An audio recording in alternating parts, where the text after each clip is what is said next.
Let's be innovative. Let's challenge the norm. Let's raise the bar. Let's be the elite.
To be the best, one must beat the best. Ovals, road courses, the streets of iconic cities, race after race, the top sim racing IndyCar stars will battle it out. In sim racing, it doesn't get any better than this.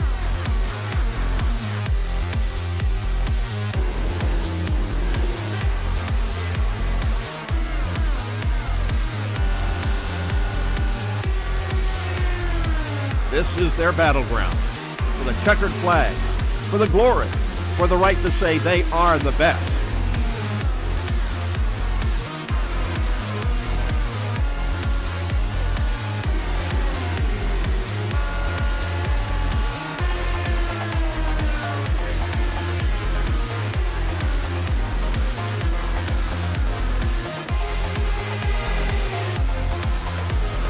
The cars and stars of the Lionheart IndyCar Series, presented by Butt Kicker, are ready to race.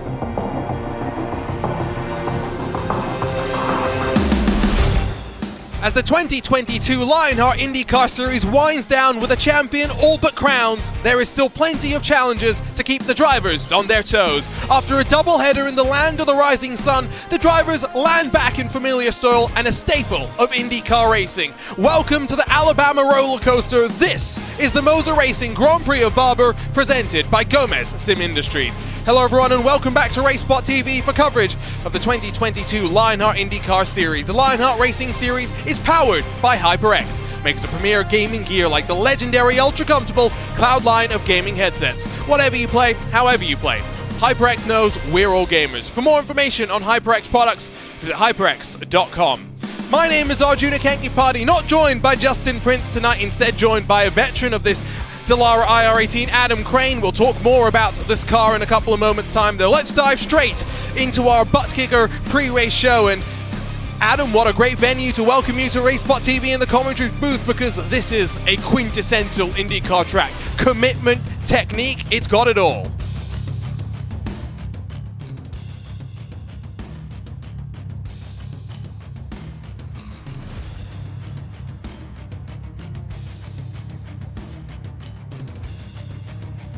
Should be quite an intriguing challenge as well for them as we build through the course of this day. Here's a look at that next level racing schedule, really winding down how this year has flown by. We were talking about that also before we went live. Has very much been a year that has blinked past, especially with the domination that we have seen from the one and only Philip Kraus. Quick look then at that butt kicker driver standings, because yes, there is a dominant champion that is waiting to be crowned. Philip Kraus now more than 200 points clear of Alexander Van der Sant, but a fun little fight brewing behind with 3 power slide drivers second on back.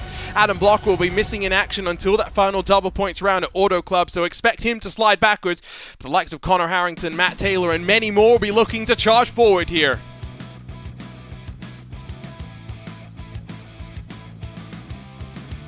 So scrolling over to the HyperX Team Championships, and well, for Private Label Team Hype, they've led this one since the start of 2021 with the dominance that they've had in this championship going back to that start of last year. It's been a great run for them in this car, Adam. Absolutely. The Private Label Team Hype guys showing out in true full force like they have been all year, and even starting with the tail end of last year. Philip obviously is leading the charge in the championship and also leading the way in the team standings as well. Powerslide definitely still licking at their heels, but as you said, looks like it might just be all well and done. Yeah, now I think more focusing on 2023. Behind them, Synergy Motorsports have jumped in front of Powerslide Ignition. 2 teams battling for third with a bit of separation to Madworks Motorsports, and now the 2-man Ascari Autosport after Barrett Rolfe dropped out midway through 2021. Plenty of intrigue through the course of this championship.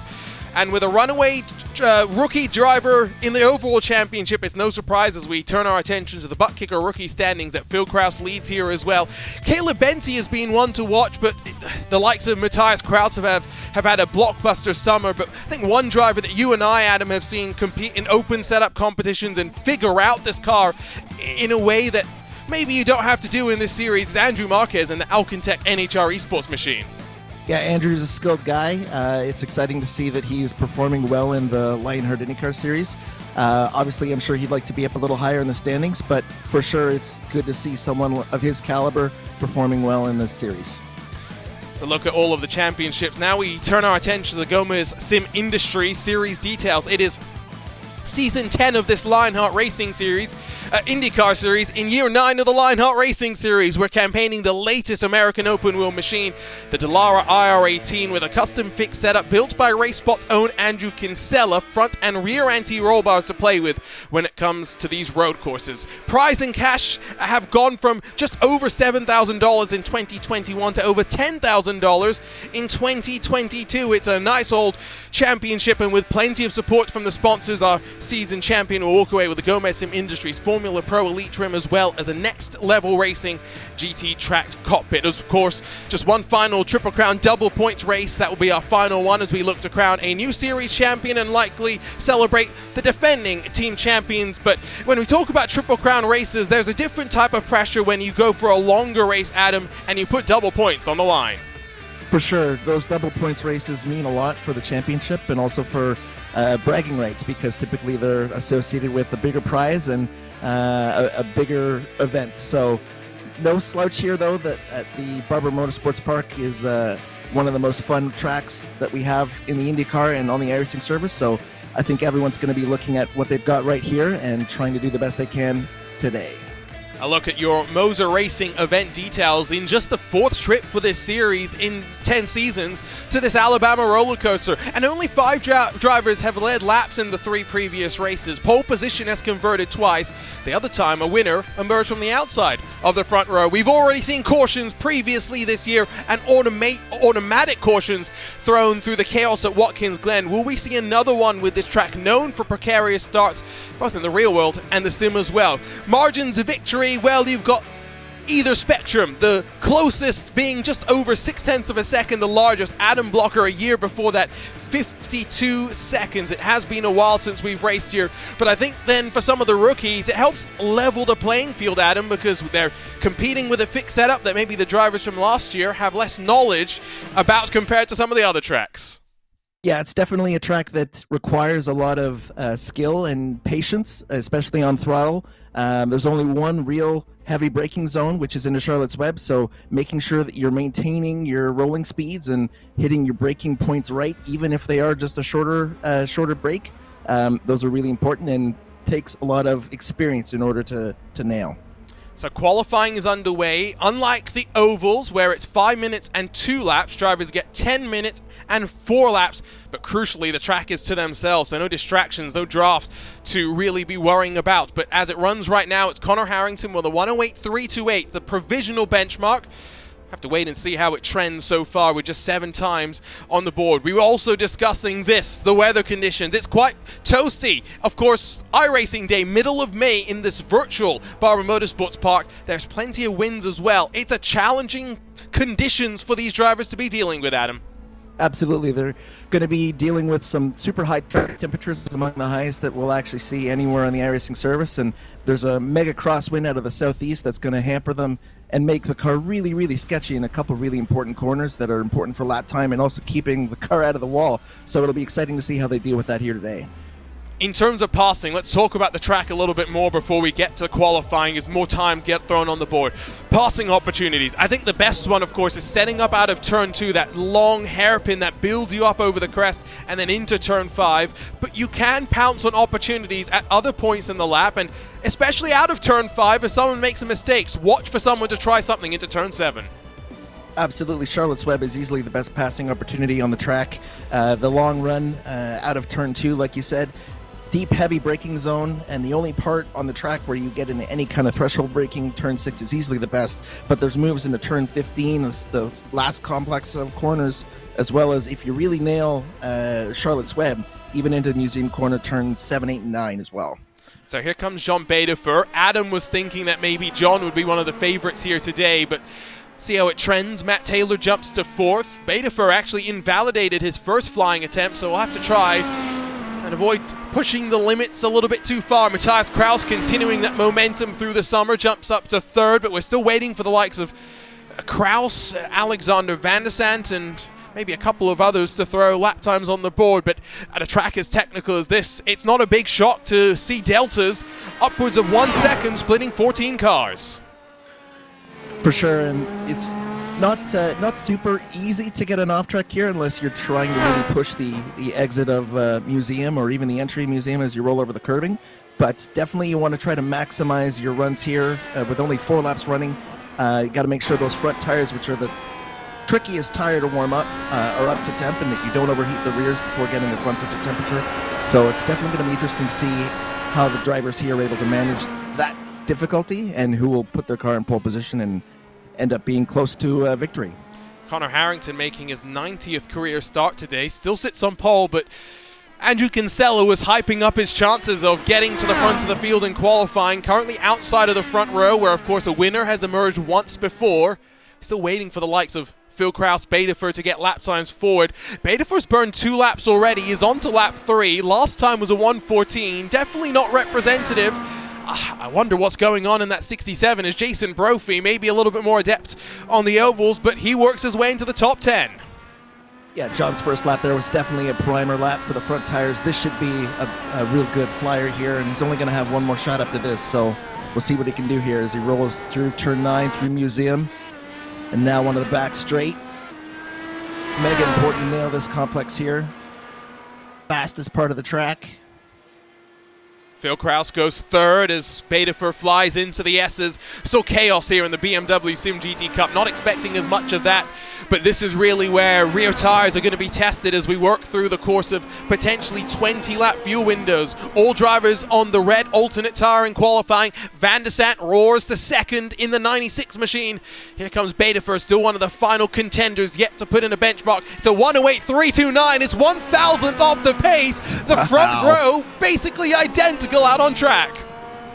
Just as predicted, John coming in with a hot lap there. Going to try for a second here. Tires might not have reached their, or might have had their best already.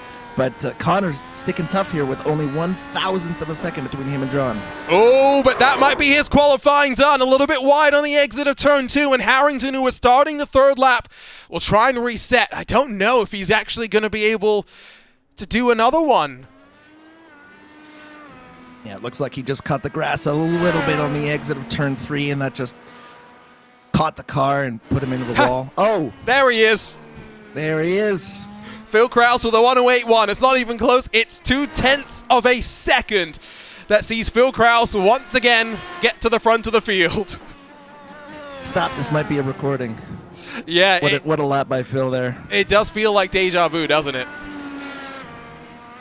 I mean, Phil, I've raced against Phil for many, well, I'd say many years. We started originally in R-Factor 2, and he was a killer back then, but he's driving on another level these days, especially in the IndyCar and in this Lionheart IndyCar series. It's a run of podiums that stretches back to the start of this year. Has not finished off the podium in every race he's attempted. It's a remarkable run. Look at the commitment as he throws himself in towards the S's. Bensi up into 5th. Was that a bit wide from Krause? Saves the car, but did he invalidate the lap time? He'll try what is a tricky pit entry and really test the limits of the car. But as Betafor gets second, it is once again Phil Krause on pole. Outrageous job by Phil again by more than 1/10 of a second to John, but fantastic job by that whole top 5 or 6 there to be only within half a second of each other. Yeah, it should be fun because Dirty Air is going to be crucial here. 4th through, what's it, 8th, split by 1/10 of a second there. Fraser will jump up to 11th with just under 80 seconds left to play in the Go Fast time here at the Barber Motorsports Park. Take a look at that rundown and you see how it dips down out of view before climbing back up into that final sequence of corners. Crucial time in qualifying. Larkamp will jump up to 8th as Harrington also tries pit entry. We'll talk more about this because it's not just pit entry which is difficult, Adam. It's pit exit as well. Absolutely, and cold tires in the IndyCar is difficult enough, let alone one where you have to dip, the track dips down and then rolls back up over the hill. It's super easy to overdrive the corner on exit, and that can lead to a number of issues. And full disclosure, I've crashed here on pit exit here a couple times, so it's difficult as all hell for sure. It's a bit of a rite of passage. Joshua Chin very late to join the session now with 24 seconds left. Don't think he's going to get the okay, well, it's irrelevant because... It's irrelevant. Yep, Joshua Chin has done Joshua Chin things and unfortunately crashed on the only attempt he would have had. He's going to be starting from the back along with Alex Guyon, who has an end-of-line penalty, but with a smaller field, just 25 cars getting ready to go, it's not going to be the hardest task in the world for Joshua Chin, someone who likes to fuel save, to try and make something happen for 53 laps here at the Alabama roller coaster. We're ready to go, though. This season is winding down. 22 rounds. It's round 18. We're ready to go for the Moser Racing Grand Prix of Barber, presented by Gomez Sim Industries. Let's take you trackside. Let's run you down through today's butt kicker starting grid.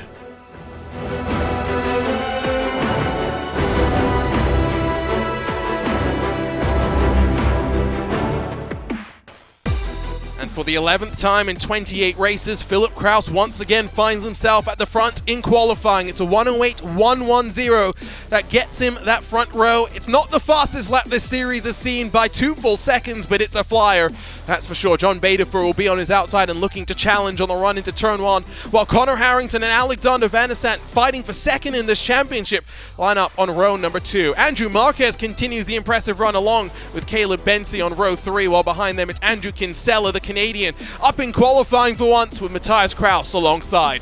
Stefan Larkamp and Tyler Graf bookend the top 10 with Kai Bommersbach and Matt Taylor right behind them. Adam Fraser in the black and white number 12, 13th with Bradley Sexton for company.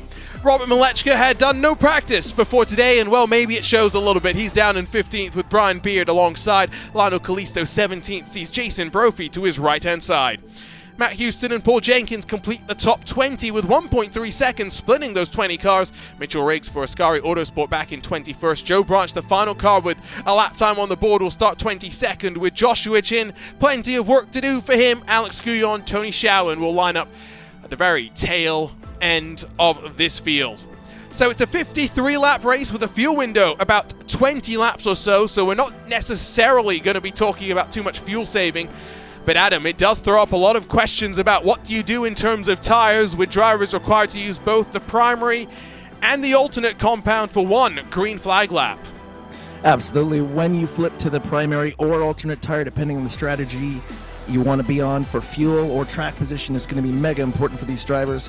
When you pit as well, depending on the track conditions, is going to play a part as well. When you roll to those alternate tires, if it cools down a little bit, if it gets a little bit more overcast, some cloud cover develops, that'll help the alternate tires last a little bit longer. So it'll be a real challenge here for the drivers to manage when to box and what tire to put on. It'll be an exciting race for sure. We've got an interesting battle of compounds to talk about in a moment, but as the cars roll for a full pace lap, plenty of opportunity for them to get heat into the tires. Definitely something that they will be looking forward to. Quick rundown through your featured onboard cameras, starting with Matthias Kraus, who rides with Butt Kicker. Sim racing is better with Butt Kicker. Visit thebuttkicker.com. In front of him in fifth, Andrew Marquez rides with Next Level Racing. Take your racing to the next level. Visit nextlevelracing.com. And of course, the joys of virtual racing, onboard cameras through the entirety of the field and cameras placed wherever we would like. We've got flexibility in that. Starting compounds up on the left side of your screen, and inside of the top 5, 2 drivers are gambling and starting on the primaries. What's your thought on this call for Connor Harrington and Van der Sant, Adam? You know what? I like it a lot.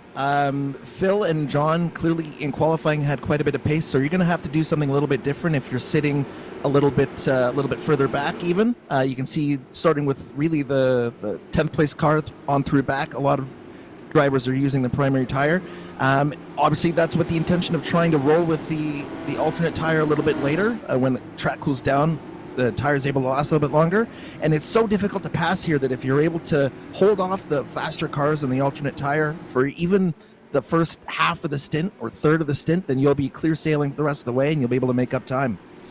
Last time the car or the series ran here was back in season 8, so we've had a couple of years, but the fastest lap was set back in season 7 pre-aero screen. Adam, when you think about how much this car has changed since the end of 2019, it's crazy to think about how much it's developed.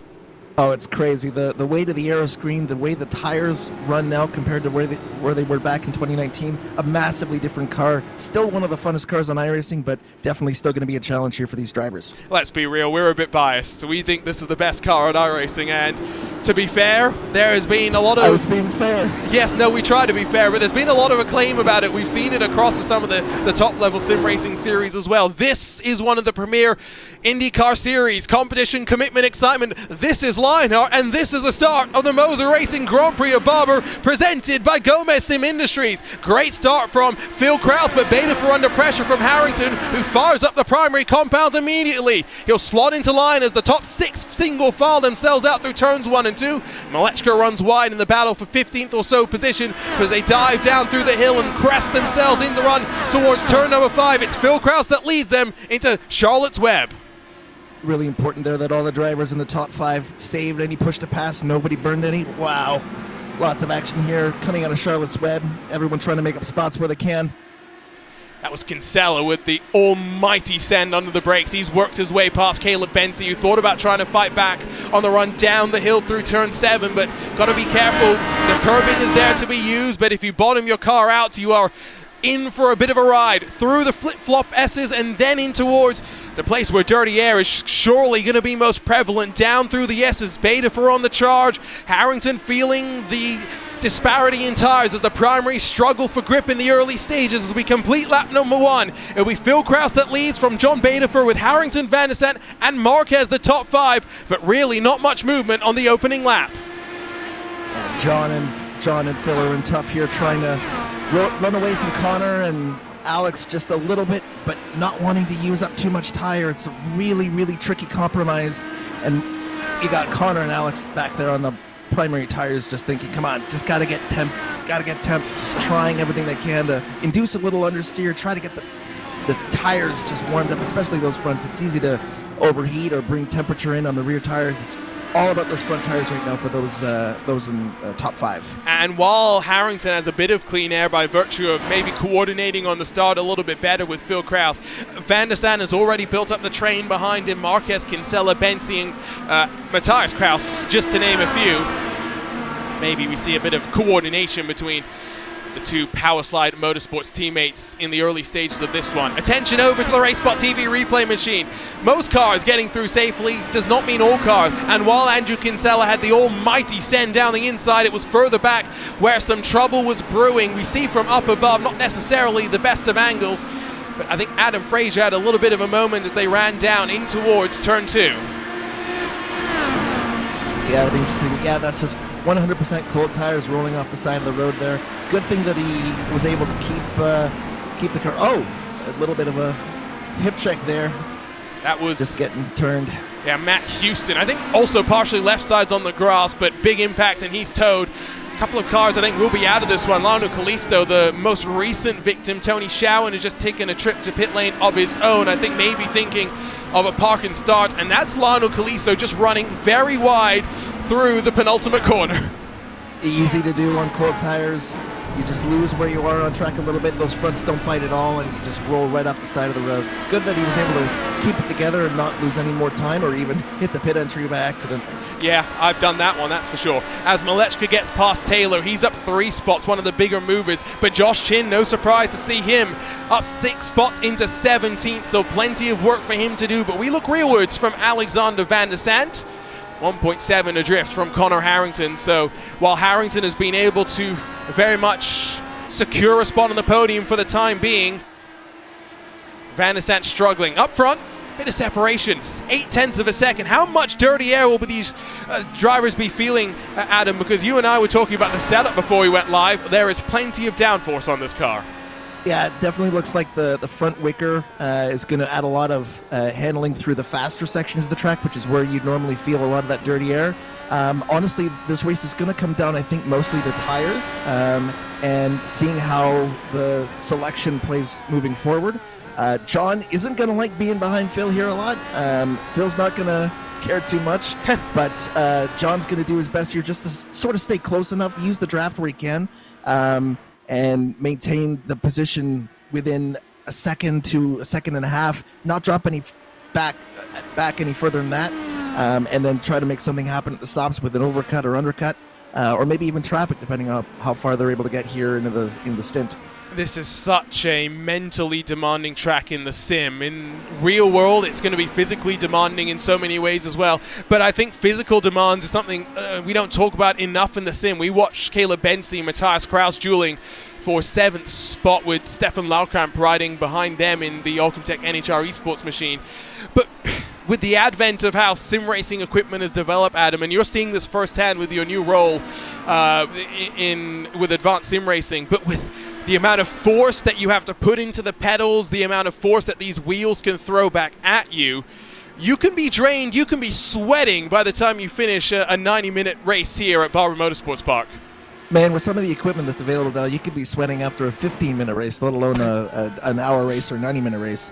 The amount of force that the wheels can put out really just make you work for the time if you have it set up that way. I know coming from lesser equipment like the Logitech equipment, moving up to Fanatec, and now with my VRS wheelbase, huge difference in wheel force.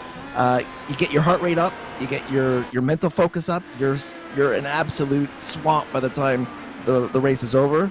And at a track like Barber, there's no let up. You're pretty much the entire race turning one direction or the other. You need to be picture perfect with your marks, where you're braking, where you're turning. So there's no let up in this track, which makes it one of the most fun tracks that we have on the service and to drive with I keep saying the IndyCar. It's an outstanding track, but in the IndyCar, it just takes it to a whole nother level. Yeah, no, I know what you mean, and yeah, the unfortunate thing is this track just does not get used enough by anything big enough compared to IndyCar. So we very much associate this as a home of IndyCar within the US. Look at the train that's formed behind Van der Sande. You've now got 5 cars stacked up behind him, continuing to bleed time to Connor Harrington. Now 2.7 the delta between these cars, and well, it's the frustrating thing about racing at Barber sometimes. You might think you're faster, but eventually there will come that crossover point, especially with the track conditions the way they are, where Van der Sant's tires will just simply be better than those behind him. Again, we take a look. It's down to 41 degrees Celsius, and if anything, it will cool off from here. So the gamble to start on the black mark tires will pay off later for Van der Sant and Harrington by the time they get to the final stint with cooler temperatures and the ability to push harder. Yeah, and the drivers behind Alex Van der Zandt are in a little bit of a tough spot because they don't want to push their tires too hard to overwork them by the time they reach sort of that crossover point where the alternates become worse than the primaries. And Alex Van der Zandt's perfectly happy running where he is, knowing that it's only a matter of time before they get to that point, and then he's going to be able to walk away from everybody. But the issue is that at some point during the race, Van der Zandt's going to have to put on the alternate tires too, and then the roles will switch. There's another one for the King of Chins, up to 15th as he dispatches Adam Frazier in clinical fashion. Not really a fight put up by either of them. Side by side for a moment, down into 7, and that's a big old wobble for Matt Taylor. Or rather, Bomber's back in front of him. Taylor locks up the left front, trying to avoid running into the back of him. You can run side by side through turn 7. I found out myself back in 2020, the last time the series visited here. It's not always the wisest move. We'll leave it at that. No, and we've seen lots of drivers, even just by themselves, make mistakes where they take a little bit too much speed, roll over the curb a little too hard, and put themselves in the wall. So rolling through their side-by-side is definitely an adventurous proposition, but it's a good thing that they both cut each other slack and were able to get through okay. Yeah, we watched this entire sequence. It started with Malechka getting maybe escorted wide very slightly on the run down in through turn 3, then on board with Matt Taylor, and you just see the moment. Good car control. It was actually Bomber's back that locks up that left front, but my word, that's some great car control on display. Here comes Taylor, though, to the inside as they work down into 5. Chin behind, goes past Bradley Sexton as well. Plenty of action outside of the top 10. Doesn't look like Bomber's back's going to give this one up. Oh, actually, no, he's actually doing the smart thing here, realizing that the position's lost, giving it up, but he's got the King of Chins behind him now, so we'll see how he reacts to this. Yeah, I think Josh Chin at the very least is expecting maybe a top 10. I would not discount him from a top 5. He's only 8 seconds away from that 5th spot as it runs right now, and as soon as he gets past the lap traffic, we'll find out how much fuel saving he wants to do. A little bit of a train now behind Tyler Graf, who is 3 seconds behind Stefan Larkamp. That's what you have at the Barber Motorsports Park. Battle packs building, and maybe with a smaller field, we don't have to worry so much about lap traffic, but as Phil Kraus works out of turn 3, the final straggle is still trying to funnel through those final sequence of corners. Yeah, it looks like we've got around about a 30-second gap from Phil in P1 to Alex Guyan in P22, so I don't think it's going to be too much longer before we're going to have to worry about some lap traffic here, though the gaps between the guys in the back is a little bit larger. I also want to point out Josh Chin has done all this work on the primary tire. He's literally ripping through this field. It'll be interesting to see what he can do, maybe even scratch in the top 6, depending on how his stints go here on the alternate tires as well. He has burned through 3 of the 10 push-to-passes that he'll get. Maybe not such a consideration. I always think it's tough with the way that iRacing has modeled the push-to-passes in usages rather than seconds to deploy effectively here at Barber, because as soon as you lift a certain amount, you deactivate it, and let's be real, straights are quite short here, Adam. Yeah, there's not too many places where you can effectively use the... Van der Sant off in trouble. And still lining up the rear tires. Doesn't look like there's damage, but not for the first time today. I think we've had a spinner through the final corner. Yeah, again, just looks like he got on the grass a little bit. Not all that different from what Connor did in qualifying. It's so tricky here. You want to maximize your entries as much as you can, but you're half a foot off onto the grass and you're looped. So really unfortunate there for Alex. I'm sure he'll be pretty upset with that, but he's still sitting there in a pretty good spot, so we'll have to try to gather it up and get as many positions back as he can. Yeah, if you want an example of how easy it is to do that, Alex Guyon made the very same mistake way ago, and that's why he's down the order, just right sides on the grass, and actually gets a little bit prong there from Lionel Kalisto into the left rear suspension rather. So Van der Sant was struggling to hold on with primary tires. I think we should point that out now. In front of Malechka, so at least a teammate who may not push him as hard as some others will do. Championship rival, though. I'm not sure. I'm not in the Power Slide Discord, so I'm not sure exactly how much communication there is in a situation where there's prizes and it's a good question. Respect on the line. I actually don't know myself. I have, especially with, open wheels coming up in November, tried to stay as far away from some of the more serious channels as possible. Kalisto off of pit road, stay way out of harm's way as we watch this battle for 9th on back. If anything, I think Van der Sant's issue is going to make it harder for Josh Chin to work forward with the same efficiency that he's been able to do so far. Because we know Van der Sant does have the pace as well. Maybe Chin in the 96, the 93 and the 96 rather, will end up just squabbling amongst the two of them.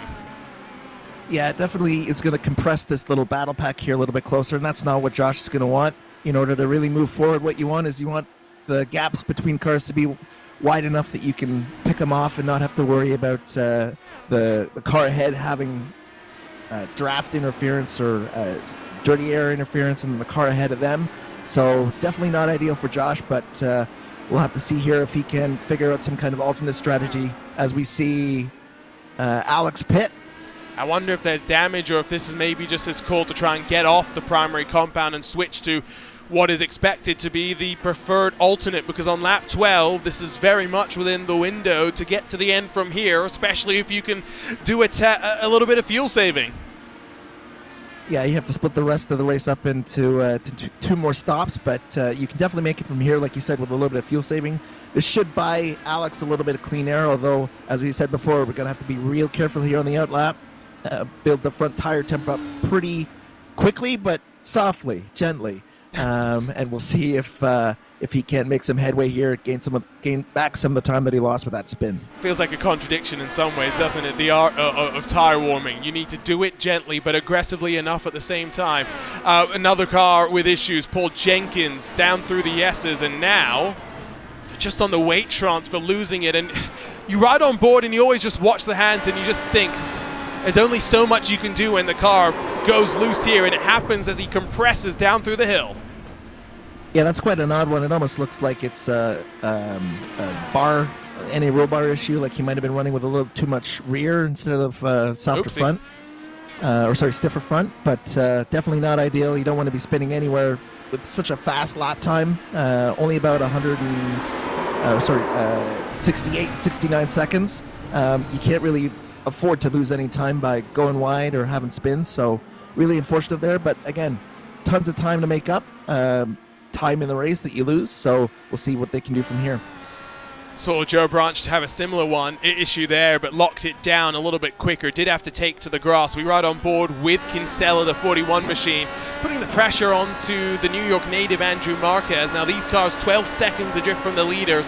Haven't checked in with them, but Betafer has been holding steady at about 1 second. Not getting too close for dirty air, but also not letting Kraus relieve himself of any of that pressure.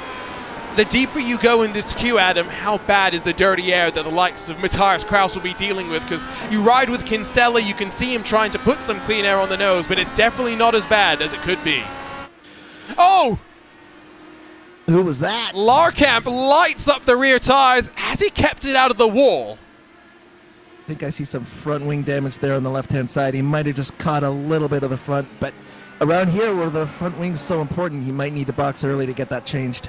It was why I was wondering as well, were we going to see Van der Sant come in? Yeah, he's stricken. Chin bullies his way past as well, and now was it lighting up the rear tires, or was it again just grass tires not mixing well? As he tries to recover his way around, we take a look, and it's tiny until it's not.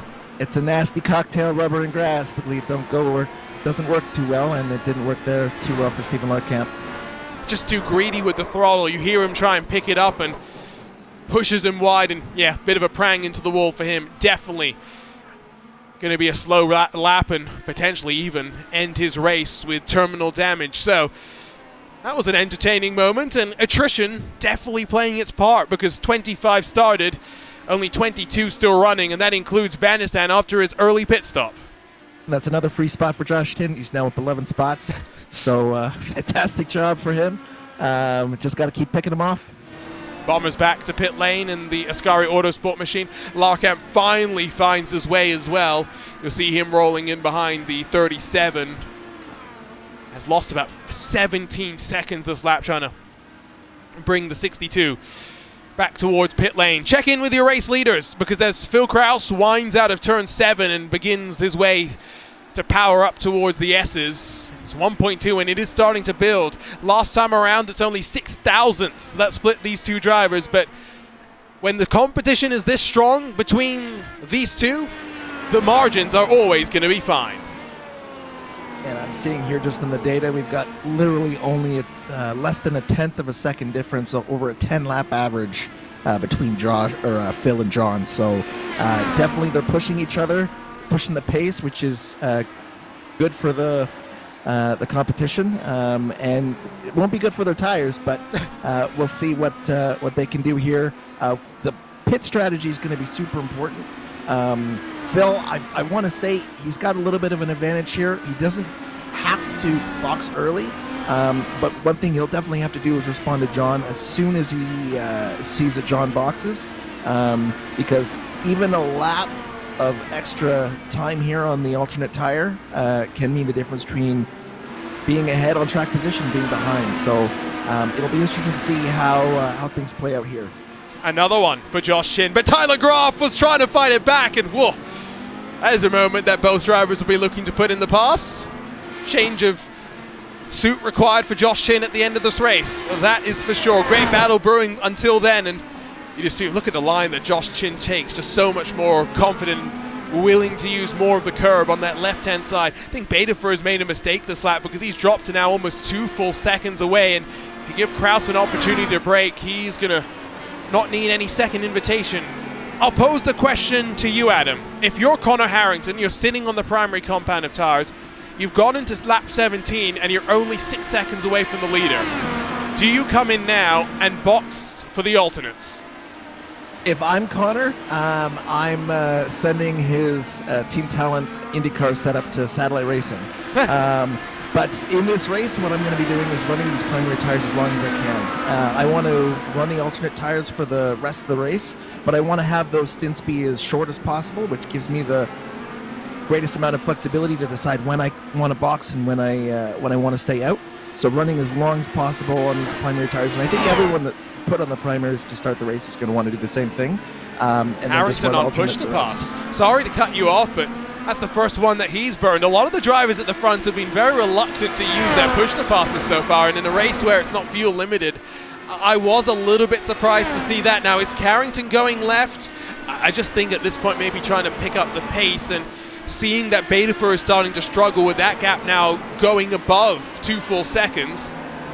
Harrington maybe not thinking that he's going to challenge the man of Lionheart in 2022, but at the very least get valuable points in that battle for second in the championship. Yeah, this is a really important stint for anyone on the primary tires to really make sure that they maximize the value of the primers, which is at the end of the stint. The primary tires last a long time, and they're the fastest with, I don't know, maybe a third of the tank left, and it gets progressively faster. So really, really pushing on these tires here is obviously Connor's strategy and the smart thing to do. Doesn't surprise me at all that he burned a push to pass there down the back straight, which, because of the time in the race, also suggests they're very quickly going to be boxing here for probably alternate tires. On board with Benz, he almost ran into the back of Kinsella down the hill, and, well, Connor Harrington with the number 44. It's no surprise that he's looking to go hammer time right before the end of this cycle. Remember, 53-lap race, fuel window anywhere from 18 to 20 laps, so it means you get one shorter stint. Only Alex Van der Sant electing to take that call. We have seen the likes of Taylor and Bombers back already pit. Bensi is showing the value of the primary tires on the long run because Kinsella is struggling more and more as they burn more of the rubber off the tires. Bensi coming into his own. Yeah, really good job here by Bensi to stay up with the top 5 in Kinsella and Marquez. It'll be interesting if he decides to box early, put on a set of alternate tires, and really try to undercut these two to get some track position. If you take a look at the track map, you can also see it is starting to splinter up. Yes, you've got your battle packs, but we're kind of at that point where you can pit and you're likely, for the most part, to find a little bit of clean air, so gambles may be well and truly worth it. Delta is around 30 plus seconds here, a little bit more, of course, when you factor in slightly weirder pit entry compared to the regular lap that you've got. This is when you'd expect drivers to make their calls, to dive down to the safety of pit lane. Splintering up behind Bensi with Kraus, Malechka, and Chin now in a bit of no man's land. Chin very much, like I said, in the hunt for 5th, but no takers to pit lane as we tick over to lap 20.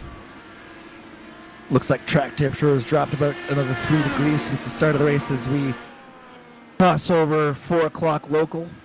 So that's only going to get it lower, and anyone that started on those primary tires to start who will flip to an alternate tire are going to be in a real handy spot because they're going to be able to run a lot harder and not have to worry about hurting those alternate tires as much. Here comes the team race first car. Bensi down the inside, and Kinsella left room, I think realized where his tires were, and with pit stops expected, if not this lap, the next lap by for Kinsella, a strong opening run on this tires to put himself in a potential chance of a strong top 5 finish here with this season winding down. 4 races left to go after this one, and your race leader becomes the first at the front to dive to pit lane. Baderfer will follow him in behind, but here comes the flurry onto pit road. It looks like the top 3 are all in. It'll be interesting to see what tires they flip to, whether or not Phil decides he wants to stay on the alternate tire and try to maintain that gap, or if he decides to do something a little different and take that sacrifice stint in the middle. Andrew Kinsella is electing to try and go a little bit longer on this run. I'm not sure exactly what the wisdom in that call is, but I guess we'll find out. Not going to be a race off of pit road, but Phil Kraus will lead them. Behind him, Baderfer. Harrington over to the alternate compound of tires, just waiting for the timing screen to update. Crucially, Baderfer as well as Phil Kraus, I think, staying on the alternate compound of tire, Adam. Yeah, that's what I see too. It'll be interesting to see how that plays out.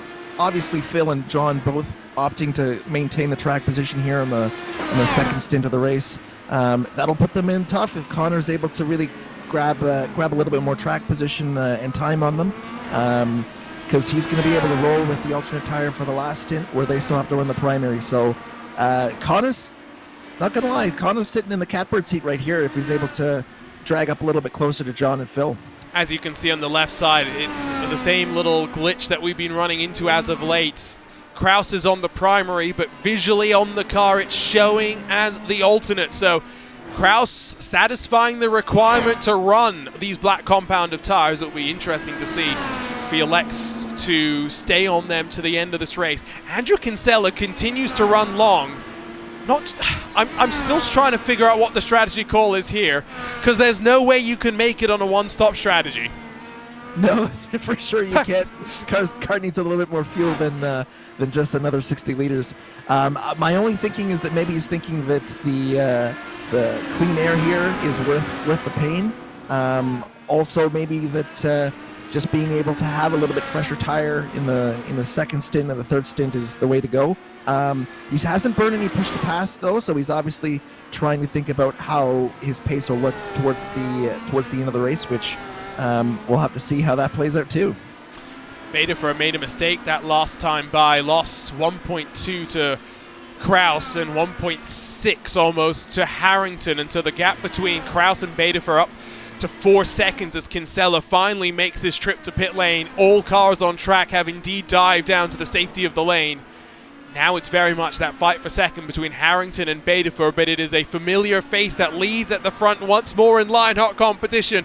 It's been the year of Phil Kraus for the 2022 Lionheart IndyCar Series, and he's looking on course to add yet another victory to what is going to be a storied year, a 12th win for the driver in his career. We're watching the Moser Racing Grand Prix of Barber, presented by Gomez Sim Industries, live on RaceSpot TV. Don't go anywhere, the run to the checkered flag coming up next.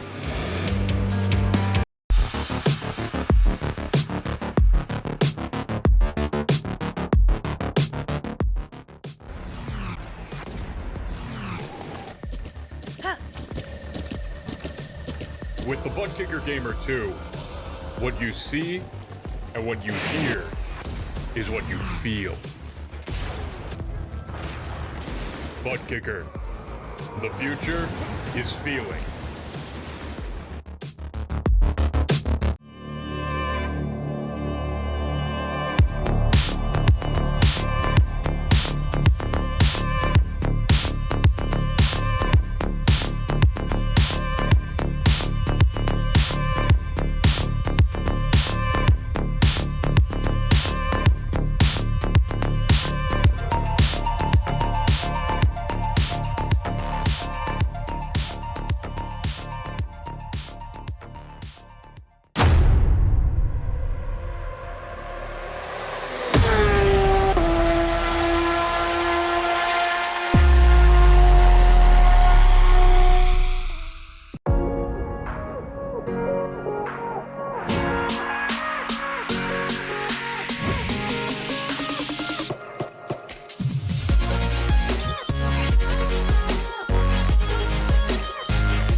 Welcome back to the tail end of the 2022 Lionheart IndyCar Series. We're live from the Alabama roller coaster for round 18.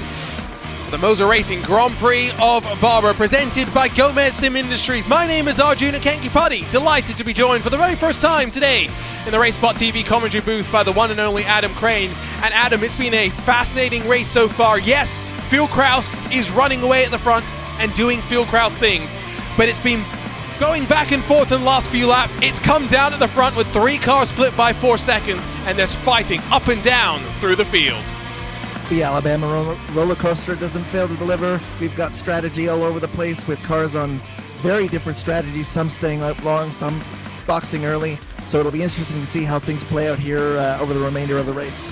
We're watching this fight just behind 5th spot. Caleb Benzie has been able to break away from the likes of Andrew Kinsella, who is on the primary compound of tire. Van der Sant behind him on the alternate, and plenty of mix-ups up and down through the field. But really, I think one of the stories of today is after joining the race late and not getting a lap time in qualifying, Joshua Chin is up 15 positions and now looking to get 7th away from Andrew Marquez.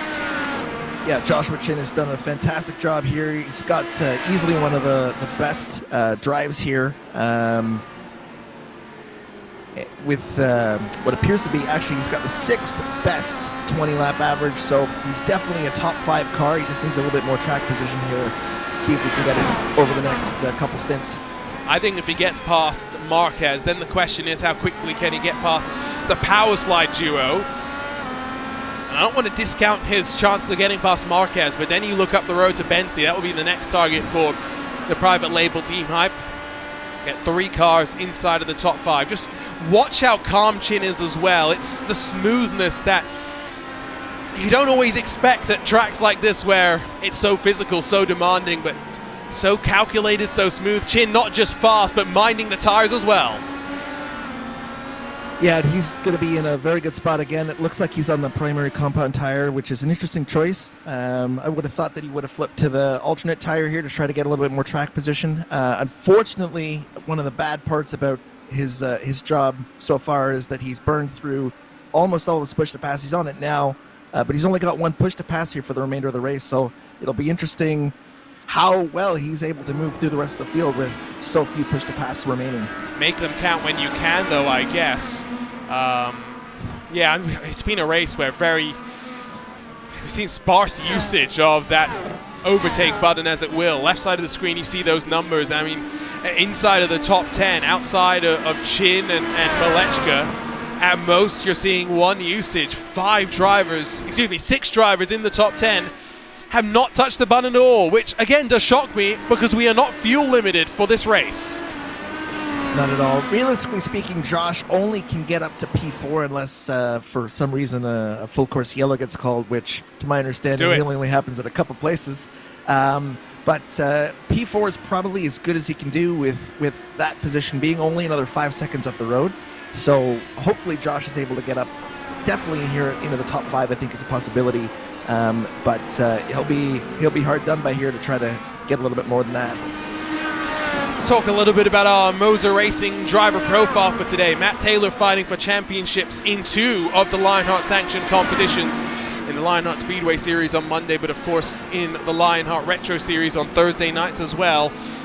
He's not had the worst runs in 2022 in the IndyCar Series, as in front of him Matthias Kraus and Marquez have swapped around, but strength on road courses seems to be where Taylor seems to quietly find speed. And I think the thing that always impresses me, Adam, is the adaptability, because the Stellara IR18, the Dallara DW12, and the Lotus 79, the only thing they really have in common is the fact that they're open-wheel cars. Yeah, the IndyCar is, I mean, by all accounts, a beast on its own, but being able to competently drive across different open-wheel cars is a skill unto itself, and so it's great to see someone like Matt competing at a high level in the IndyCar across all 3 different cars. Indeed, and well, he's up a position so far behind Malechka and Marquez. Marquez seems to be on a bit of a slide backwards on these primary compounded tires. We'll see if that flip-flops around. Front of the field with the alternate tires, Bader is making them pay. 1.5 seconds splits him from Phil Kraus. Remember when they exited pit lane, the gap hovering just over 4 full seconds. And what mindset are you in if you're Phil Kraus? With traffic in front of you, a hard charger behind, but knowing, Adam, the tires will swing back in your direction in the final stint of the race. So unlike John with that little mistake he made to lose a couple seconds there, Phil's goal here is just to make sure that he doesn't lose any time. He doesn't make it easy, doesn't give up any free seconds or tenths to John, and that he makes him work for it. In the ideal, Phil's thinking, man, just stay behind me, and then when the tires flip around, I'll be able to sail clear to the end. But John's thinking, got to push here, and in the ideal, get around Phil, make him sweat a little bit behind, try to get that track position back. Again, you see from these contenders just how much of that curb they're using.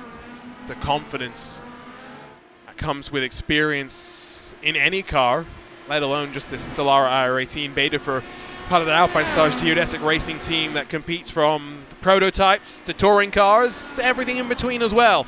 Well and truly past the halfway mark of this race as well, by the way, so we're at that point where maybe drivers starting to fatigue a little bit, maybe starting to make a few more mistakes. Bradley Sexton trying to take advantage of that and go on the offense down into turn 7, but realistically, if you're not alongside, it's not really a passing opportunity.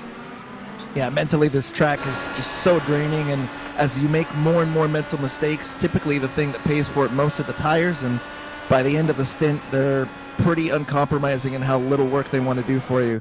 So really important that you try to maintain focus. You take your little mental breaks where you can down the front straight, and just take a deep breath, refocus, and try to make as few mistakes as possible and keep those tires under you for as long as you can. Beta for using a push to pass to try and bring the gap down below a second, but you talk about, not being able to take a break, and that's why when we talk about endurance racing, coming up to another one of the iRacing special events this weekend, the 2022 iRacing Petit Le Mans powered by VCO. Doing a 4-hour stint at a track in the French countryside is very different to doing 4 hours at Road Atlanta or even at the Nürburgring, the Green Hell, the 24-hour loop, because you don't get those opportunities at the tighter, twistier courses to relax in the same way that you do cruising down the Mulsanne doing 300 kilometers an hour. No, Le Mans is definitely a track that you want to drive if you're a little bit sleep deprived. It'll put you to sleep in some cases, but as a test track, it's fantastic. But if you're looking for for a track that's really going to get your heart pounding and get you in a position where you're having difficulty keeping your arms up, then something like Road Atlanta or Barber is where you want to be. It's literally nonstop, and the way that the car responds to making mistakes because of your becoming lazy with inputs or just missing your brake marker or adding a little bit too much wheel just really makes you pay, and you end up just compounding your issues later on in the race. Palmer's back having some issues in his Ascari Autosport number 37 with Brian Beard and Mitchell Riggs now behind and trying to pounce, and Beard will throw it down the inside in the bright yellow machine and just about gets it stopped in time, slides his way forward into 15th spot. Meanwhile, Joshua Chin talked about his lack of push to passes so far, but he's on the back of Alexander Van der Zandt, who is due for his final pit stop of the race in maybe just a couple of laps time, and of course will switch tire compounds as well. But then it releases Joshua Chin to go forth and attack Andrew Kinsella and then hunt down Caleb Bensi. And just as you say it, that's the commentator's blessing, I guess we'll call it. But Josh Chin here absolutely released. He's going to be able to have a little bit more clean air, be able to use his pace, which he's demonstrated so far. It's going to be interesting to see if he's able to get up close to Alex, or my fellow Canadian, Andrew, I should say, and what he's able to do from here, if he's able to make any kind of impression on Caleb Bensi. Some smoke there for one car. That was a nasty sound that came out of Betafer's car as he ran over the curbs just a little bit wide. Van der Zandt, no issues on pit lane. Van der Zandt is also very quick at dropping the clutch and releasing in a smooth manner. It's what helped him to victory at Watkins Glen earlier this year, getting in front of the one and only Phil Kraus. And Betafer is coming in very, very early. I think the call for him was, let's push 10 tenths on this set of red tires and then switch to the more durable, longer lasting primaries and run to the end of the race. Absolutely, and don't look now, but it looks like Phil might be coming up on a little bit of traffic here beyond probably this lap, or maybe the start of the next one. He's probably going to get into this traffic here, and that'll slow Phil down a bit. And no doubt that's what John's thinking that he'll be able to capitalize on by boxing a little bit early, maybe trying to get some clean air, and looks like he's folded in behind Andrew Kinsella, so getting these tires up to temperature, it's a lot harder when you're trailing behind a car, and you need to get around them for sure. And, crucially, he's come out in front, I think, of Joshua Chin. I think this is now going to be an interesting scenario, how the two of them elect to play this situation amongst the two of them, because Chin's still got some ways to go before he's due to roll down pit lane. Now, it would not be a race on race spot in an IndyCar without some sort of drama on pit lane. However, it is not Joshua Chin or Jason Brophy in the private label Team Hypes that brings us today's pit lane drama. Instead, it's brought to you by Powerslide Motorsports as Robert Malechka, hello to the wall. That is pain right there. Again, super easy to do with the pit entry the way that it is. It invites you to carry so much speed. And because of the way the track falls away down towards the inside, it's really, really difficult to get the braking right. And as you can see, someone as skilled as RM3 just made that mistake. And sure enough, should be the race over for him, unfortunately. See, you're trying to be fair and biased. I'm just trying to be mean. I love Rob, but it's always fun pushing his buttons a little bit. And I do think that maybe Betafer is really now. We saw him run wide once, and you'll see him here again, run wide again behind Kinsella. Feeling a little bit more dirty air than maybe he's done since the start of this race, yes, but he's also trying to feel out what the black primary compound of tires are doing. And right now, I don't think this is trending the way that Betafer was hoping for. No, not at all. You can tell that John's pushing really hard, because this is the window where he has an opportunity to really make an impression on Phil's lead and try to get track position in the lead. As he runs wide there again, just a little bit, just pushing really hard, trying to maximize that run through the backstreet chicane. But it's just the dirty air is really, really, really tough, especially as you're trying to bring those tires up to temperature. So he'll have to sit back here, try to make another move, but probably down into Charlotte's Web here again. See what the lap time will be this time by. It was 109.7 for Kinsella last time by. Phil Kraus with a 109.2 the latest time around. And as we wait for the times to update, it's not that much better if we're being completely honest. So not the ideal situation, and now the traffic that Badeford may be ducked out of, it comes back to bite. To quote the great John Heindorf, the traffic will give and the traffic would take. It will equalize out eventually for everyone.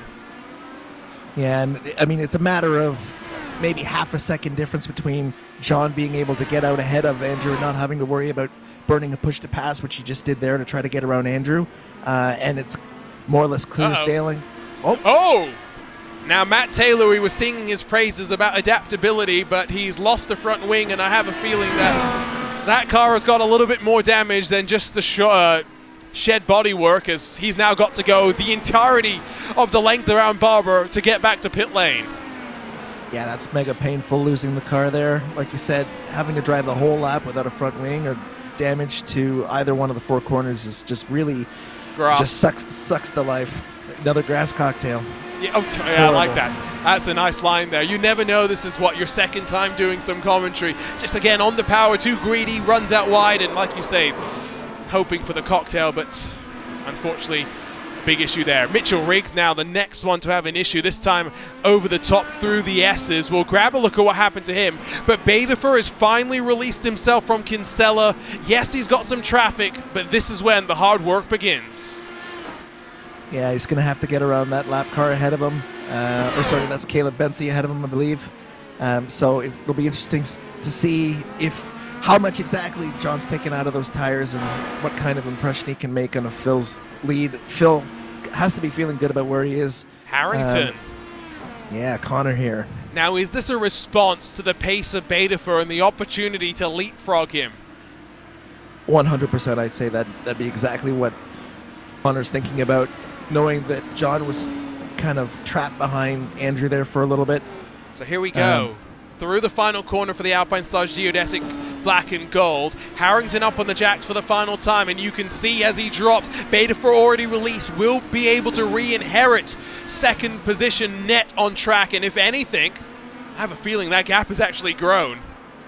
Yeah, that's interesting. I'm not sure what happened on the in-lap there with Connor, or if it was just a slower stop, but we'll have to see how John is able to roll here with these now very much up to temperature tires. That's got to give Phil a little bit of a pause here, because the gap between Phil and Connor was only, I think, about 5 seconds. So it'll be, as we see Chin, no! Pit lane issues, and Joshua Chin, name a more iconic combination. Oh, he's done it. He's given us some entertainment, and unfortunately for Joshua Chin, I get the sense that is likely the end of his day. That is a large oof size. I feel for Josh so much. Such a good run there. Just pit exit. It's just, you push that little bit too hard. There's just no temperature in the front tires. And he did it. Roll it. He did it right in front of Jason Brophy as well, which is just like the most fitting thing in the world. You could see the agonizing slide into the wall. Joshua Chin indeed needed the toe to get back to pit lane. It was a great run while it lasted. I have so many of those shirts, and I want none of them, so I feel bad for Josh, but one of those lessons you got to learn, that the roller coaster in Alabama does bite, and sometimes it's a ride you don't want, but it's a ride you got. Matthias Kraus gets passed by Connor Harrington after Harrington had dived down to pit lane. Now he finds himself about 4.5 back from Badeford, so I would go as far as to wager that with short time, Badeford might even be able to hang on here. Now, wait and see when Phil Kraus selects the roll to pit lane, but he'll of course go back over to the alternate softer compound of tires. With the track conditions very much having dropped off, we started at 46 degrees in qualifying track temperature. It's down to 38 degrees as we tick into the evening here in Alabama. Still pretty windy, but as you said, that track temperature continues to fall now. It just ticked down to 37 degrees Celsius. Prime alternate tire weather, or at least as much as it's going to get over the course of this race. It is only going to get cooler, but you can see someone like Phil, who's on the primary tire, ticking in some really, really good lap times here now. He's well and truly in control of this race moving forward. Is using the push to pass as well. Important. Whoa, look at that on the ragged edge. Now, does he go stage left and dive to pit lane? Extends at least one more lap.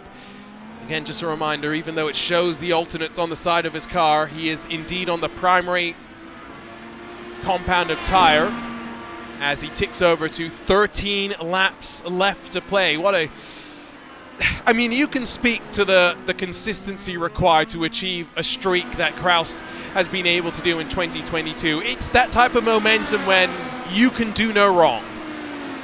No, it's incredibly difficult to drive it at a high level, like what you see Phil doing over the course of a whole season, and even extending into the tail end of last year, week in and week out, race event after race event, with some of the toughest competition in iRacing, let alone on the IndyCar, and across a variety of different circuits that require a ton of different skill between large ovals, short ovals, road courses. So it's really impressive to see Phil driving at such a high level, and it's something that everyone should really take note of and know that, hey, he's the king of Lionheart, and people are going to have to step up their games if they're going to want to try to beat him as he now enters the pits for his final stop. So he will indeed dive to pit lane, and I think the thing that I find most intriguing is the fact that it's not the first time that Phil Kraus has stolen a championship away from Adam Blocker. It of course happened with the Indy Elite Series a couple of years ago, but this year Kraus and Blocker have put aside the competitive differences to team up in the V8 Supercars Online Championship, including a run at their Bathurst 1000, the greatest Australian sim race there is. So at least when there's competition, they can at least have mutual respect for one another. We'll see if it's going to be close with Betafer, but we're not really expecting it to be so, as Kraus, with the shortest pit stop of them all, will drop and roll and emerge behind one of the Ascari Autosport machines. It's going to be just under, I think, 4 seconds by the time it works its way through, but of course Kraus will be going as fast as he needs to control the tempo of this race. Yeah, and that's essentially what Phil's bought himself, is the ability to control the pace and really just focus on hitting his marks, making sure he doesn't make any mistakes, keeping the tires under him. He's going to be able to have some more time that he can burn and manage traffic, and maybe even save some of those push to passes to go for fastest lap at the end of the race. So Andrew Kinsella, of course, now becomes one of the final cars yet to box, along with Matthias Kraus and Jason Brophy, so expect them to come down. But Andrew Kinsella is on lap 19, went 22 in the first cycle of this race, so hypothetically could have an 8-lap or so final stint. Just trying to figure out what that will buy him and exactly where he's gonna cycle out in this one, because he's not limited by the amount of fuel going into that car anymore in terms of pit stop time. It's now limited by tires. Yeah, I'm not sure if 8 laps is really enough on the alternate tires to really maximize their value. So I think this play by Andrew is definitely just about trying to capture some clean air and get the pace of the car and the pace that he's got in the car working for him as much as he can. Remember, he started in 7th or so. I think that's likely looking like the best he's going to finish as it runs right now. Although having said that, sorry, I forgot Matthias Kraus and Brophy are yet to pit, so hypothetically he might still be in with a top 6 shout as we near 10 laps to go. And of course after this, the challenge, the diverse nature of American open wheel racing continues to present itself, because just 7 days from today, Adam, we're back racing, this time on a short track at the Milwaukee Mile. Yeah, I'm not sure if you could have 2 different tracks here back to back. So Milwaukee's definitely one of the favorite tracks oval-wise that you can run in the IndyCar. One of the oldest tracks. I think it's the oldest track in North America. So it'll be, again, challenging for these drivers to go from a fast, flowy road course to a fast oval track like Milwaukee that's definitely got so much character. Here comes Kinsella. I think Milwaukee might be one of the oldest tracks, period, in the world. So much history, going back to when it was a dirt track rather than an asphalt facility. Looking forward to that. Of course, after that, then Kansas, Phillip Island, and then the double point showdown. Of course, December 11th, this weekend race should be a lot of fun to close things out at a layout, at a configuration that's now immortalized here in iRacing. And Kinsella has emerged in 5th position, so I maybe misjudged the pit delta very slightly, but with 10 to go, I'm not sure he's got enough time to really catch Caleb Bensey, who is also on the alternate tires. No, definitely a good play there by Andrew to run long. Got to try to do something a little bit different than your competitors in order to not exactly follow in their wheel tracks. So really good job by Andrew to keep the pace up, and looks like, as you said, he's going to be firmly in place here with a top 5 finish. And this is where we were kind of, salivating at the potential battle. Phil Kraus, fastest lap of the race, 107.725. When we say he's the fastest man in the series, half a second faster than the next fastest lap, and there are only a handful of drivers that are in the 108s, let alone the 107s. But on board with Connor Harrington on the primary compound of tires, or rather the alternate compound of tires, hunting down Betafer on the primary compound. And Betafer has gone on the tires earlier, so he's worn through them a little bit more. Harrington has got to pounce, and pounce soon. Yeah, Connor's definitely got the bit between his teeth here. Got to make up time with only 9 laps here to go, so got to get close, try to force a mistake, try to get John to burn some of his resources, either tires or push to pass or both. So these next 3 or 4 laps here are going to be absolutely critical to whether or not Connor has any kind of shot at John. Love this camera shot. You just see the hand movement, how smooth you are, how tentative at times you have to be as well. And for example, this penultimate corner, it's about setting up the final corner. A little bit more patient from Harrington compared to some of the issues that we've seen for drivers earlier on through the day. And now finally we're starting to see the screws turn loose as push to passes finally start to get used, and it's not really too much of a fight going on inside of the top 10 at this point, but there's still this ding-dong battle with Tyler Graf in front of Brian Beard, Adam Fraser and Kite Bombers back, the final cars on the lead lap. Yeah, this group here is definitely fighting for sheep stations, as they would say in Australia. Sheep stations. Really, sheep stations. Yes. Interesting. That's a true statement. It's a true Australianism. True Australianism. Yes. You can quote me on that one. But yeah, this group here definitely wants to. I mean, there's a top 10 spot here on offer for anyone that can really just go ahead and grab it. So these guys are definitely going to be fighting here over the last 7 or 8 laps. Van der Sande and Kraus fighting, and Van der Sande on extremely old tires is struggling. I think Jason Brophy might have had an issue of his own. Van der Sande fights back in towards turn 7, and that's brave and bold, but Kraus is having none of it. Elects to fight side by side until Van der Sande could do no longer. And now Kraus finds himself up into 6th spot.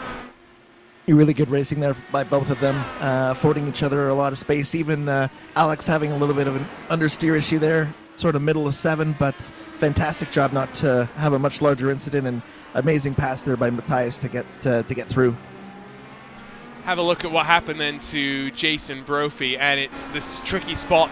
Up and down you go, and well, technically, can we claim this is a pit lane issue? Because I mean, he definitely heads towards the direction of pit entry, although definitely not intentional for the yellow private label team hype car. I think for anyone that likes making fun of Jason Brophy for his pit entries, we'll have to just call it an attempted pit entry. So, unintended pit entry. How about unintended pit entry? Yes, I'll take that for 500, Alex. But a little bit of an unfortunate mistake there for Brophy, but I don't think it affected his ultimate position too much. Good point from someone in the chat. Instead of calling it push to pass, why not call it boost/overtake? I agree, and that's why I always make the point. It's not just push to pass, but at a track like this where the straights are so short, you can use it in a defensive way, in very intriguing defensive ways as well. I say that. I would still be very supportive, Adam, if we got the proper second base system that IndyCar runs for the overtakes.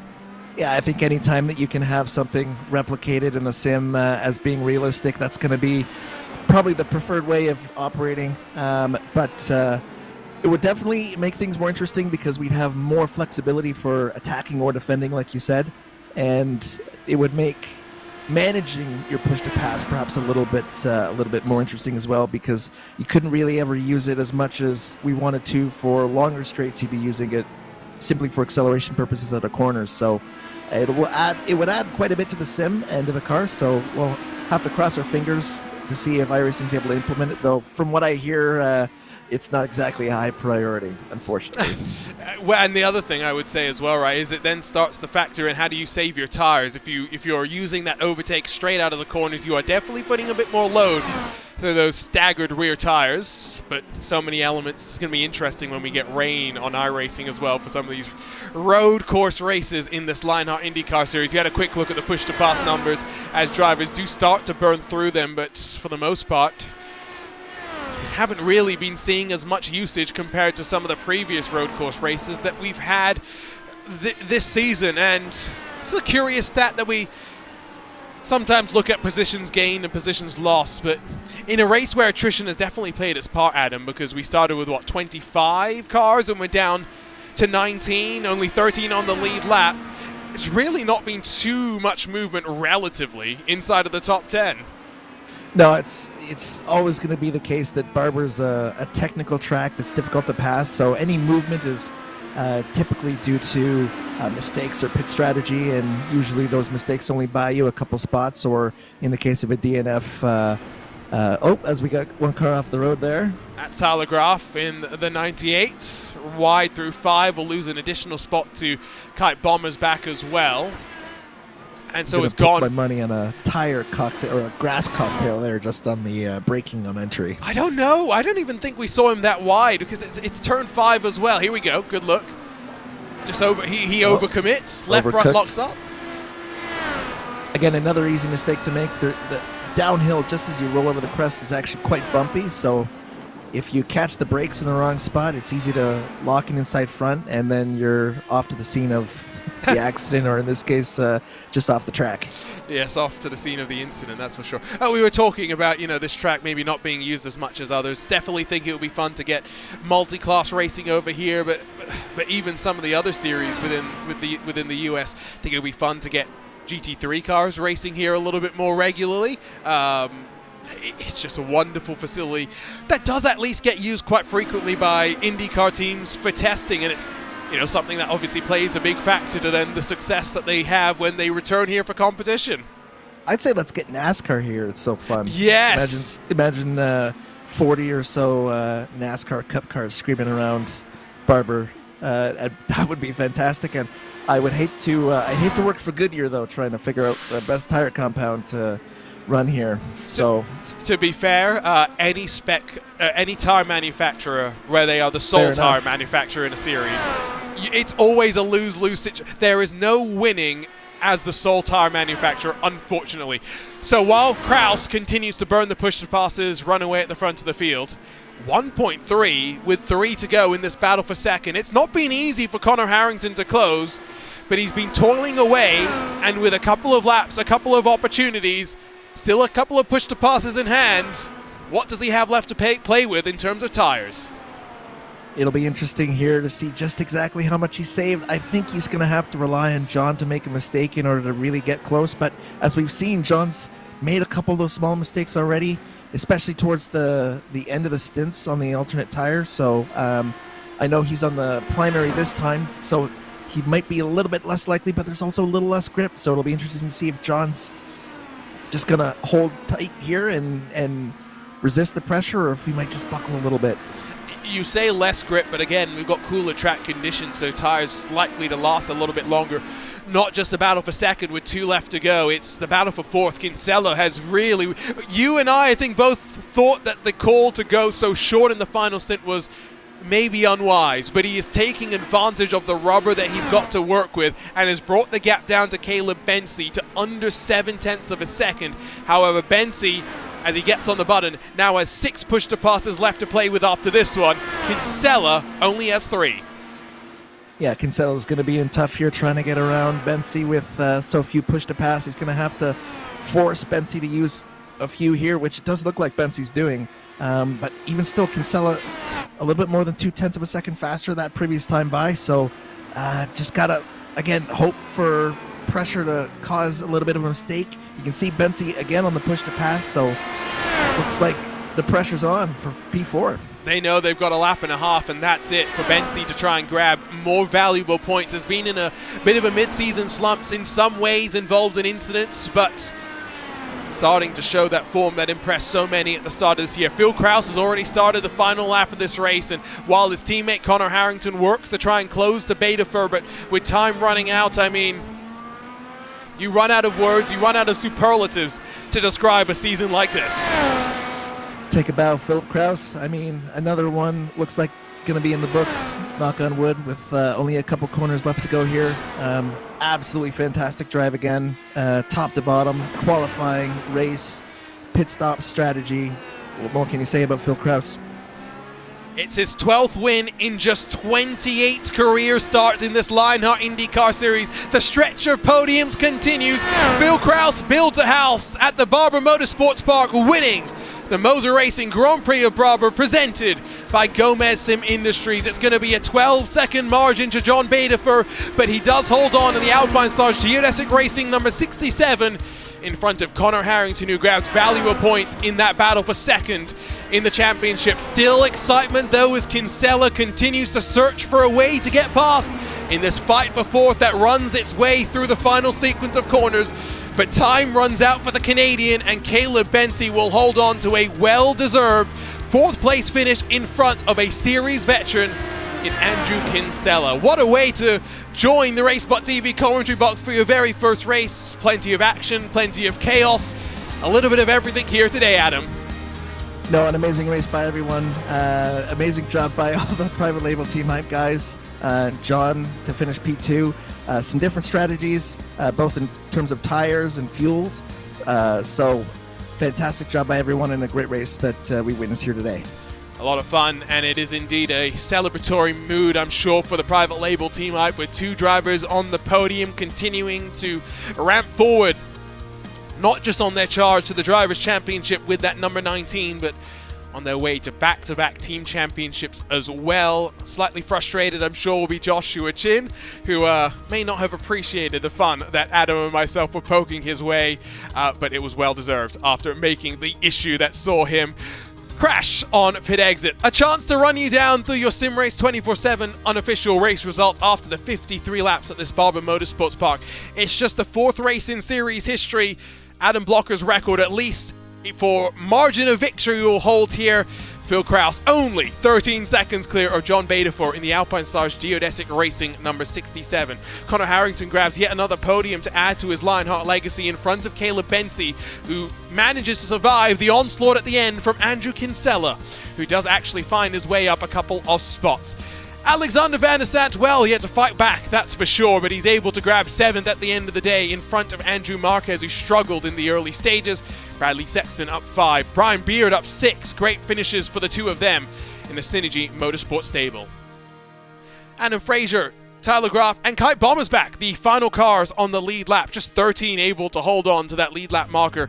Jason Brophy sliding to 14th in terms of the issue late in the day, but still 4 positions gained for him in front of Mitchell Riggs, Alex Guyon, Joe Branch, and Paul Jenkins. Disappointment for the likes of Stefan Larkamp and Joshua Chin, who struggled through the course of the race, with the likes of Matt Taylor, Robert Malechka, Lionel Kalisto, Matt Houston, and Tony Schowen bringing up the rest of the 25 cars that gambled at the start here today.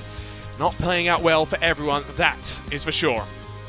It will lead us into our HyperX post-race show, because the Lionheart Racing Series is powered by HyperX, makers of premier gaming gear like the legendary ultra-comfortable Cloud line of gaming headsets. Whatever you play, however you play, HyperX knows we're all gamers. For more information on HyperX products, visit hyperx.com. And while we wait for HyperX victory lane to be populated by the one and only Phil Kraus, we'll work in reverse order through the podium, and we'll join Connor Harrington, who steps on that third step of the podium. Connor, interesting start at the race when you gambled on tire strategy. Did the race play out as you expected? Yeah, almost. We almost got John there at the end. I just got really held up kind of in that phase after the second stop by a couple of guys on some goofy strategies. We almost got there.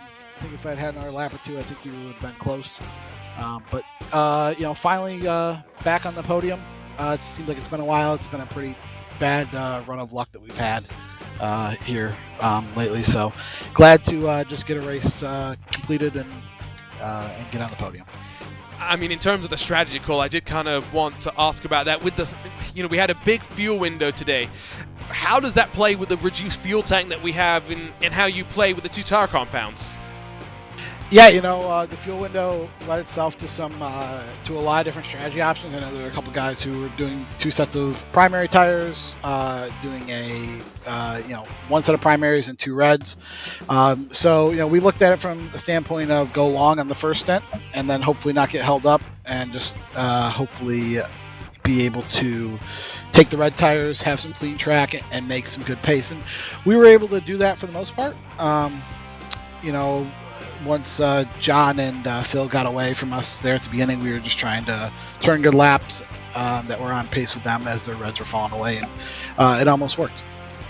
Milwaukee, Kansas, Phillip Island, and Auto Club. 4 races left to go, and as you admitted, what's been a difficult 2022. What's your favorite race looking forward as we look to wind out the year? I think Auto Club obviously will be really fun in this car. It always is. But we're just looking to put together last 4 really strong races, get a team championship. Obviously, Phil has had an incredible season that will probably never ever be touched. I know we said that after Adam's season last year, but what Phil's putting together is really special. And we're just looking to have really good results, get our team championship out of the way, and everybody at Private Label, we're gearing up for some endurance racing too. So it'll be a busy winter for us, but we're excited to be on race spot for all these, and we're just really excited to get back out there. Connor Harrington back on the podium, and we slide upwards to second. John Bader were able to hold on in the closing stages. How worried were you there, John, as your tires were giving up and Connor was closing in the rearview mirrors?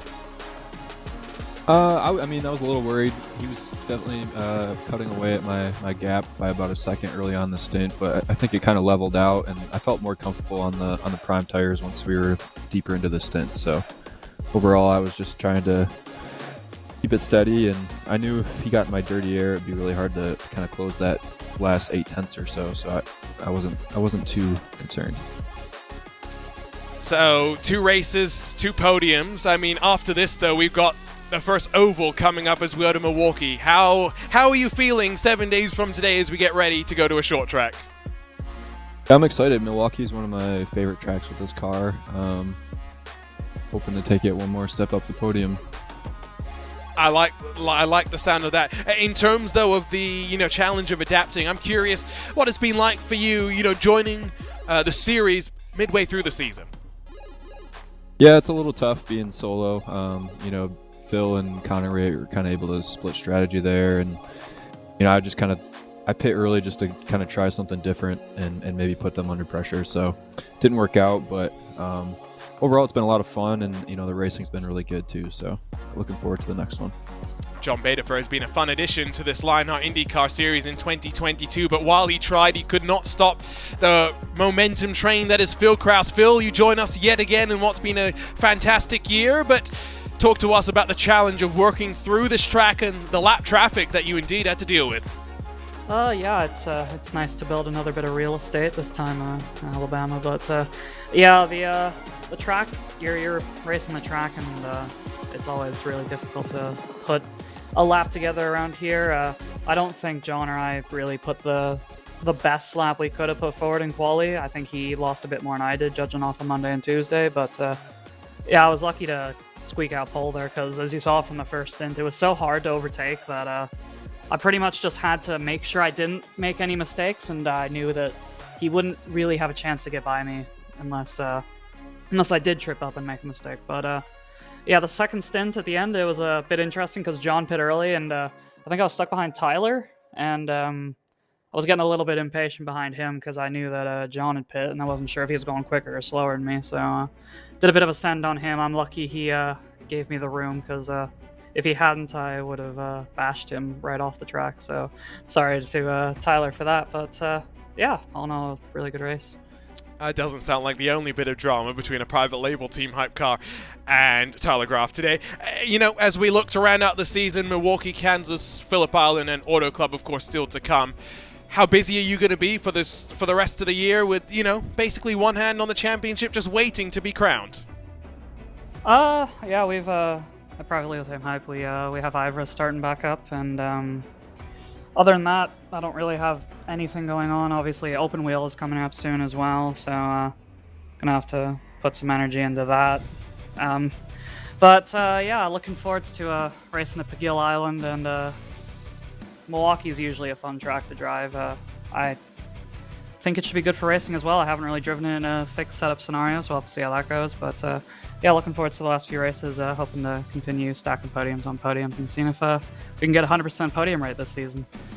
That would be something. It's been a crazy 2022, and now just 4 races are left to go. Great to chat with all of our drivers once again on the podium, but as we round out our post-race coverage, Adam, we look forward to this magic short track, a fan favorite across of the IndyCar community, and one that I know the drivers are very much looking forward to.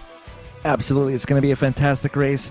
2 different corners at either end of the track, super high speed, super high commitment, lots of passing opportunities. It'll be one to watch for sure.